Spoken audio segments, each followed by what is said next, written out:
et de Angaradebou. Dans le rang des populations, on a manqué presque de mots pour remercier les généreux donateurs. Dès que vous avez mené, ça c'est bon à nous. On vous remercie trop tard. Comme leurs frères de Angaradebou et de Kakikoka, les populations de Samba, de Kpawa et de Warimaro recevront aussi du ciment, des sacs de riz et de balles de vêtements. À travers cet acte, ces hommes de Dieu entendent compatir à la douleur de ces sinistrés. Nous savons que ce que vous avez connu a été un grand dégât, mais acceptez symboliquement ce que nous avons pour vous aider un peu. À l'étape de Warimaro, c'est le maire qui s'est fait le porte-parole des bénéficiaires. Au nom de toute la population donc de Warimaro, je voudrais remercier les membres de ces institutions, l'UEB et Dedras ONG. D'autres bonnes volontés devraient emboîter le pas à Dedras ONG et à l'UEB.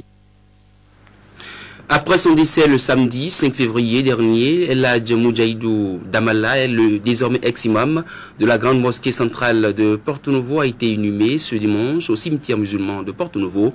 La cérémonie d'adieu aux disparus a connu la présence de plusieurs personnalités politico-sociales et religieuses.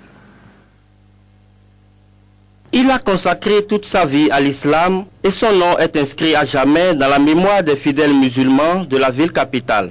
El Hadj Moudjahidou Damala, désormais ex-imam de la grande mosquée centrale de Porto-Novo, décédé ce samedi, a bénéficié 24 heures après son décès des derniers hommages de parents, amis, proches et fidèles de la communauté musulmane béninoise. Tout a commencé par cette procession qui a sillonné la ville de Porto-Novo avec escale à la maison familiale du défunt, à la grande mosquée centrale de Porto-Novo pour des séances de prière.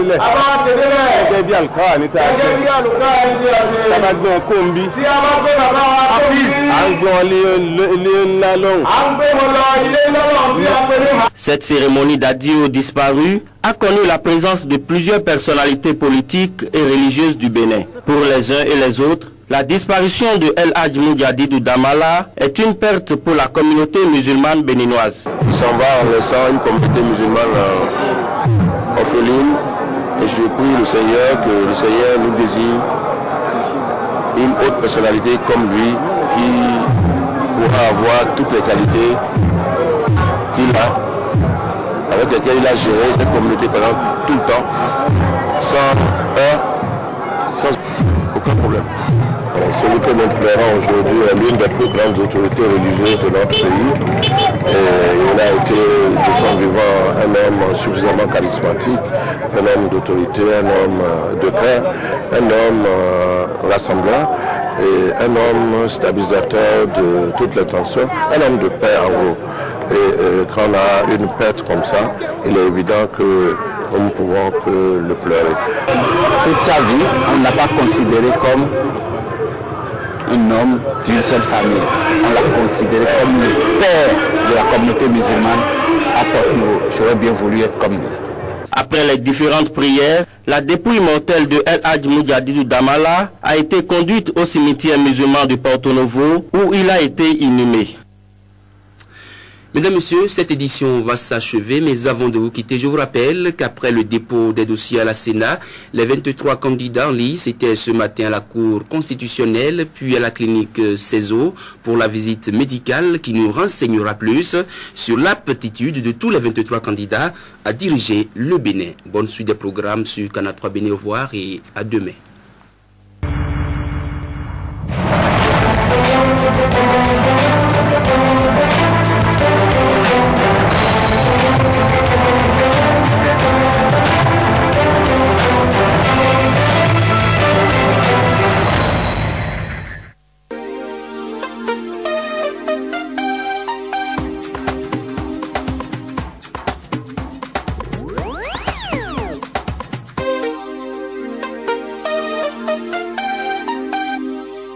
Il y a des signes qui ne trompent pas.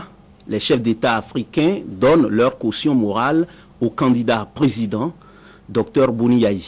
En janvier, le Nigérian Jonathan Goodluck était au Bénin pour officiellement le renforcement des liens de coopération entre nos deux pays. Maintenant, et dans la seule semaine qui vient de s'écouler, ces 3 hautes personnalités africaines, dont 2 chefs d'État, qui ont foulé le sol béninois.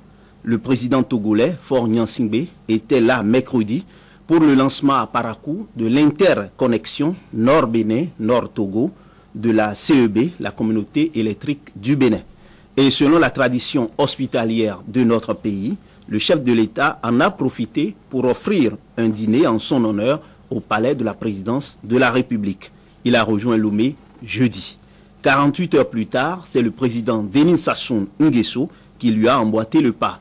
Officiellement, le numéro 1 congolais est venu pour une visite de courtoisie après avoir participé aux manifestations marquant le 6e anniversaire de la mort de feu président Gnassingbé Eyadema.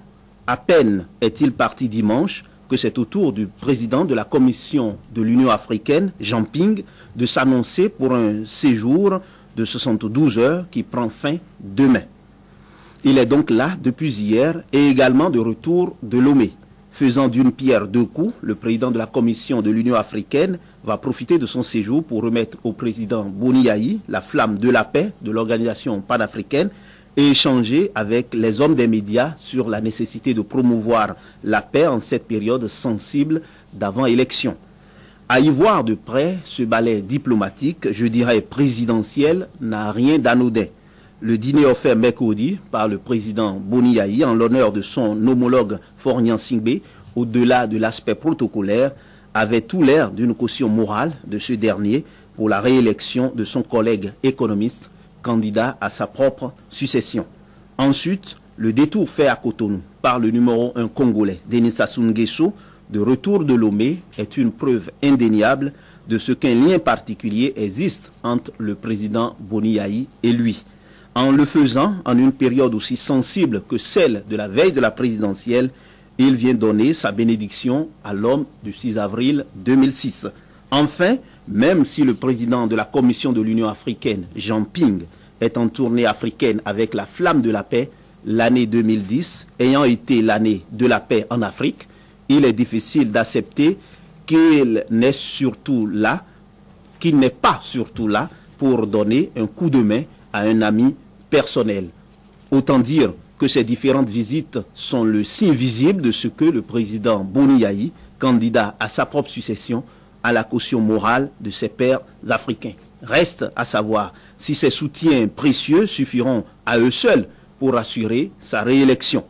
C'est beaucoup que de savoir qu'on est le favori de ses pairs.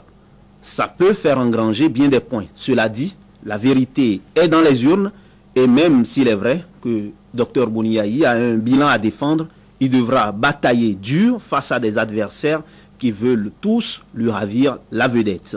Mais entre le vouloir et le pouvoir, il y a un grand fossé que les autres tenteront de combler. C'est le jeu démocratique qui l'exige. Que le meilleur l'emporte.